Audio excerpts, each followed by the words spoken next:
Hello, my name is Blake Patterson, and welcome to Real Values. On this week's episode, I discuss Anatomy of a Fall. Even though the title was inspired by Otto Preminger's Anatomy of a Fall, Justine Triet's Anatomy of a Fall is a marital drama full of psychological complications and moral ambiguities about a couple's difficulties after an accident resulting in their son's severe visual impairment. While she operates with moral ambiguity regarding the case like Preminger, Anatomy of a Fall incorporates and transcends the genre's conventions by studying the broken family's core. Anatomy of a Fall is far more authentic in its presentation than what people may watch frequently from this genre because Triet humanizes the characters. There are no stereotypes where the audience knows who is immediately at fault, undermining conventions and aesthetically playing with her settings, particularly in the courthouse. Triet stages the unfolding of a homicide case to examine the couple's frustrations through evidence and testimonies as an observer. As the motion picture evolves, Triet reveals flaws within the facade of the marriage. Even if the home is in a snowy, isolated setting, Triet wisely never presents it as idyllic at the beginning. Triet's initial development of the marriage is dysfunctional because she examines Sandra's implicit frustrations during an interview with a female student about her work when Samuel, played by Samuel Theus, plays music loudly from the attic. Triet observes how Sandra, played by Sandra Huller, treats the interview intimately through alcohol by attempting to connect. The specific song on a loop in Samuel's office is an instrumental cover of 50 Cent's Pimp, which is a misogynistic song, as the prosecutor, played by Antoine Reinhardt, reveals during the trial. Once the student leaves, Triet covers to Sandra's son, Milo Machado Grainer's Daniel, returning from his walk with the guide dog Snoop, and finds Samuel's dead body below the attic window. Yelling for his mother, Sandra sees the body and runs to Daniel and the dead body, but her restrained approach startles the audience. Sandra is not reacting in the way one expects a wife would in this tragic scenario.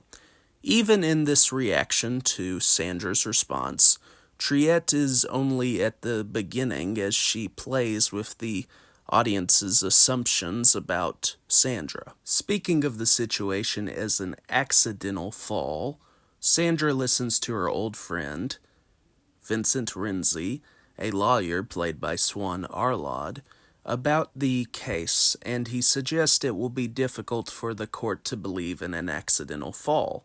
However, their best defense is if they suggest it as a suicide.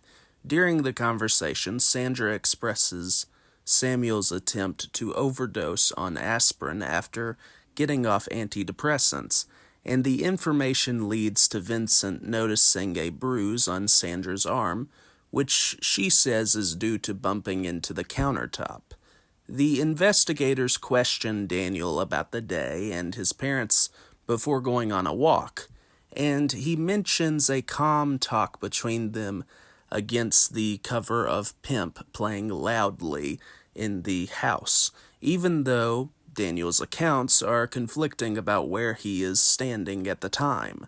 Due to this conflicted account and other factors such as Samuel's autopsy and an audio recording of a fight before the day of the crime, there is an indictment against Sandra, which provokes distress for her and Daniel as it evolves. Since Triet subverts the audience's expectations with uneasiness, there is a lack of clarity concerning Sandra's role in the situation. However, the despair is apparent through Daniel and Sandra, even if she represses it. In the courtroom, Triet faces many of the visual obstacles most artists usually face but fail to overcome in their blocking. The staginess of the average courtroom drama is frequently as limited as the character development. In Triette's hands, the French auteur constantly considers where she frames her cast members to develop the overwhelming tension of the arguments between Vincent and the prosecutor. By having the German Huller testify in English and French, Triette incorporates Sandra's multilingual abilities to complement the narrative's uneasiness. There are elegantly paced zooms inward and outward from the players to establish the atmosphere even in the home. Triette stages impressive shots from narrow angles to convey their perspectives, such as Daniel looking at his mother behind other people in the courtroom.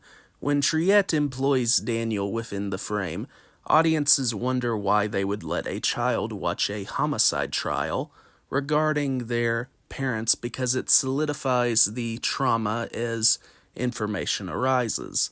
In the scene when the court plays the audio recording of the fight, Triette dramatizes what the people hear through a flashback between Sandra and Samuel in their argument about Sandra's infidelity, plagiarism, and dominance over him, before the physical violence occurs to continue the mystery.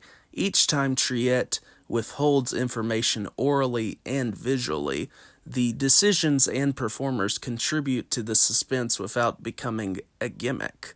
The fusion of different techniques and the ensemble's pathos transcends the mainstream static nature of the setting. From the prosecution and the media, there is an interest in aspects of Sandra's writing and how it parallels details from her marriage until her defense team separates the fiction from Sandra's case. Triette acknowledges the idea again when Daniel and Sandra watch a program in different rooms where a woman analyzes parts of Sandra's book to sensationalize the drama. At home, the discomfort between Sandra and Daniel grows, and Sandra wants to speak with him about the trial, even though an assigned court monitor named Marge is meant to watch them.